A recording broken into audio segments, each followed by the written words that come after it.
মিলাদে কিয়াম করা যাবে? যাবে, কোনো সমস্যা নাই। খাড়াইতেই হবে এমনটি কিছু না, দাঁড়াইতে হবে এমনটি কিছু না। যদি আল্লাহ রাসূলকে সম্মান এবং শ্রদ্ধা করে আপনি যদি দাঁড়িয়ে দাঁড়িয়ে পড়েন সম্মান শ্রদ্ধা করে, ভালো। এখন আপনি ওটা পড়লে আপনার রসুল এখানে হাজির হয়েছে, এটা আপনি দেখছেন না? বড় যদি দেখা থাকেন তাহলে চেয়ার রেডি করে রাখেন, তোষক টোষক বিছিয়া ফুলের মালা টালা দিয়ে রাখেন, যেটা পড়লে আসে। যদি পড়লে যদি আসে যায় তাহলে খারাইবেন, আর যদি তা না হয় তাহলে খারাইবেন না। এমনি খারাপ তাতে কি আছে? আরে যোগ বুঝা খুব দিয়েছে। আমি এক তারিখে গেছিলাম ওই চট্টগ্রাম, ওখানে এক মাহফিলের ব্যবস্থা করেছে মসজিদে। আমি পয়লা জিকির করার পরে আরম্ভ করছি, বক্তব্য আরম্ভ করছি। তা দরুদ শরীফ পড়তেছি, ডান থেকে একজন বলছে কি যে এনে একটু ক্যাম করলে ভালো হইব। ওনার আসতে কথা আমার বুঝা ফেলাইছি। আমি আবার সাথে কিয়াল কইরা ইয়া নবী সালাম আলাইকা, ইয়া রাসূল সালাম আলাইকা, ইয়া হাবিব সালাম আলাইকা, সালাওয়াতুল্লাহ আলাইকা। করার পরে না উপস্থিত লোক যারা ছিল, এই শিল্পীর কিয়াম হয়ে গেল, যে গোটা ছিল ব্যক্তি উড়ে দিচ্ছে, জিকির করছে। এই যারটা তো খারিয়া করছে, এইটা না তো মারামারি কি আছে? কোন পৃথিবী চলে গেছে কবে? রাসূলের মহব্বতে করে দাঁড়িয়ে সম্মান করে দরুদ শরীফ পড়ছে। আর এই সময় কত মানুষ উক্কা বিড়ি খাইতেছে, হেন নামে থেকে পাশার ধরো না। এইসব বসনিয়া হার্জেগোভিনাতে মুসলমান নিধন করে শেষ করলো। এই সময় গাজার মুসলমানদেরকে 52 বাইরে ফেলেলো। এইসব ফিলিস্তিনের লোকদেরকে খাবার দেওয়ার কথা বলে গুলি করে 120 জন শহীদ করে ফেলেলো। তুমি কই গেছিলা? যারা দরুদ শরীফ পড়ছে হেডেন এটা টানাটানি বাজাইছে। এটা দরুদ শরীফ পরেই না মানছে, পরেই তো না। রাসূল ভালো হইতে পারছে না।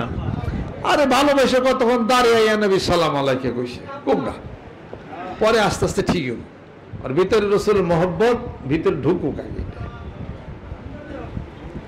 এত যারা শিরক বেদাত বন্ড হ্যানত্যান নিয়ে যারা নাকি কলম গোতায় বাংলাদেশের বুকে, তাগো মুখে কোনদিন রাসূলের শানে গজল শোনা যায় না। রাসূলের শানে মহব্বতে হাম, আল্লাহর শানে কোনো হাম, রাসূলের শানে নাতে রাসূল এটা শোনা যায় না। তারা ওইটুক পর্যন্ত কয়, তাও কইবার চায় না। বাদ আজ খোদা বুজুর্গতই কিসসা মুক্তাসার, এটাও কইবার চায় না। জাল্লার পরে সম্মান শ্রদ্ধার যে মালিক তিনি হলেন মুহাম্মদ মুস্তাফা সাল্লাল্লাহু আলাইহি সাল্লাম, যে আল্লাহ পাক নিজেই সাক্ষ্য প্রদান করে, ওয়া ইন্নাকা লা আলা খুলুকিন আযীম। قل يا أيها الناس إني رسول الله إليكم جميعا سبحان الله وما أرسلناك إلا رحمة للعالمين। আল্লাহ পাক এতগুলো কথা বলে তার সাথে মহব্বত, প্রেম, ভালোবাসার রশির বন্ধন সব তো শিখিয়ে দিছে। রাসূলকে ভালোবাসবি, আমি তাদেরকে ভালোবাসবো, জীবনের গুণাবলী পাবো, শর্তই তো দিয়ে দিছে। যেরকম সুবহানাল্লাহ। তাও রাসূলের প্রতি মহব্বতে একটা গজলও বাইর হয় না।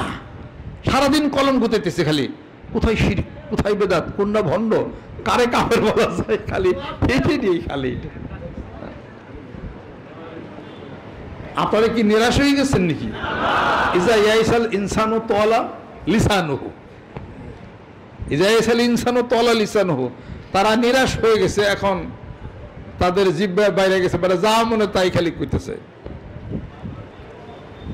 এই অতএব বলতেও ভুল হয়, বলতেও কষ্ট লাগে।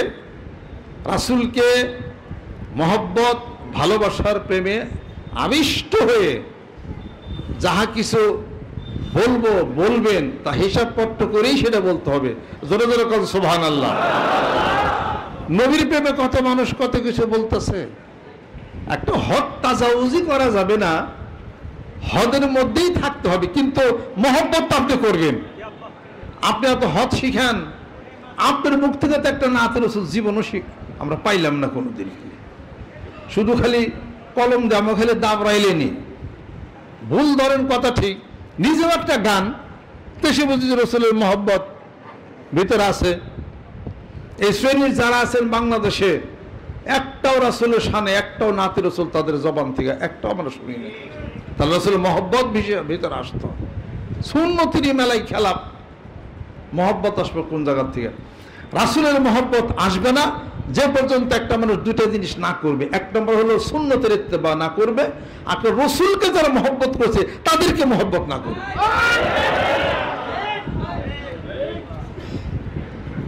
নবী প্রেমিক ছিলেন কাজী নজরুল ইসলাম, নবী প্রেমের কত কিছু গাইতে থইয়া গেছে।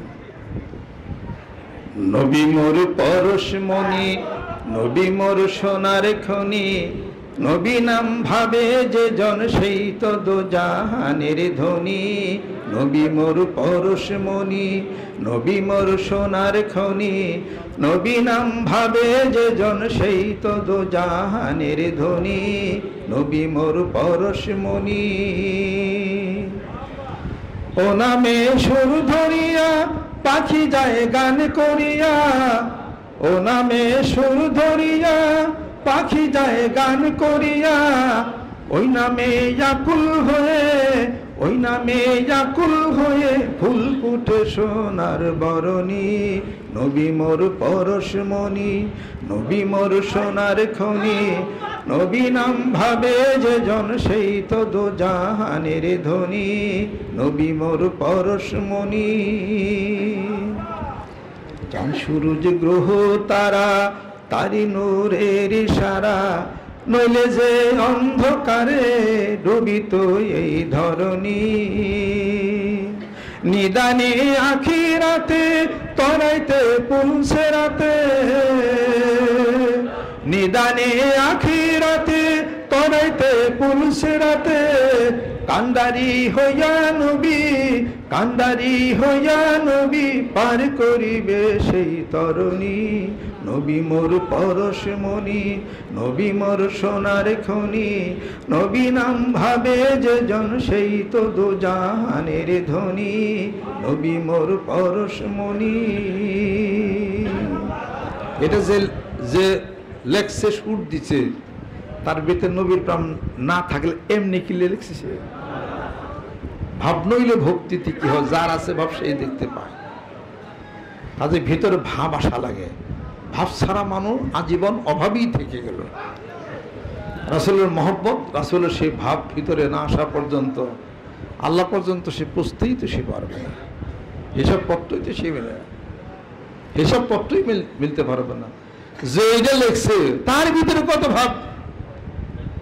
আল্লাহর নবী, নূরের নবী গো, তুমি নবী আমার জীবনের জীবন। আল্লাহর নবী, নূরের নবী গো, তুমি নবী আমার জীবনের জীবন। রাহমাতুল লিল আলামিন, তুমি উম্মতের জামিন। রাহমাতুল লিল আলামিন, তুমি উম্মতের জামিন। গুনাহগার উম্মতের আপনজন। আল্লাহর নবী, ও নূরের নবী গো, তুমি নবী আমার জীবনের জীবন। ভিতরে প্রেম ভালোবাসা না থাকলে এর আসবে কোথা থেকে? একটা সামা, একটা রাসূলের একটা সামা, একটা গজলে একটা মানুষ আরশে মোয়াল্লা পর্যন্ত পৌঁছতে পারে। কোরআন এবং সুন্নাহর বিধানের মতো হইতে হবে, কিন্তু যে ভিতরে এসকে যে হিসাবপত্রটা, এটা বহু দূর উপরে যাবে, অনেক দূর উপরে এসে চলে যাবে অনেক। এবং গাজীর রহমতুল্লাহ কেতাব পড়া দেখে একটা সময় বহু দূর উপরে সে চলে যাবে। সেটা কাজে ভিতরে ডুবির প্রেম, সে ভালোবাসা হইলেই এই শক্তি দিয়ে আল্লাহর কাছে যাওয়া যাবে, কথা একটাই। আর সেইটা আসবে দুইটা জিনিসের মাধ্যমে, পূর্ণ সুন্নতের মুস্তাহাবের ইত্তেবা করা, রাসূল নবী প্রেমিক যারা তাদের সাথে উঠা বসা করে ভালোবাসা করা, আর আত্মশুদ্ধির ব্যবস্থা করে ধ্যান খেলের মাধ্যমে আল্লাহর জিকির করা, যে কলবের মধ্যে একবার জিকির যাবে ওর মধ্যে ভালোবাসা পয়দা হবে, একটা প্রচন্ড গতি হবে, এই গতি দেয় ওই গতিকে ধরতে হবে। আলহামদুলিল্লাহ, আল্লাহ পাক যেন কবুল করে নেন, রহমত বরকত আল্লাহ পাক যেন নাজিল করে দেন।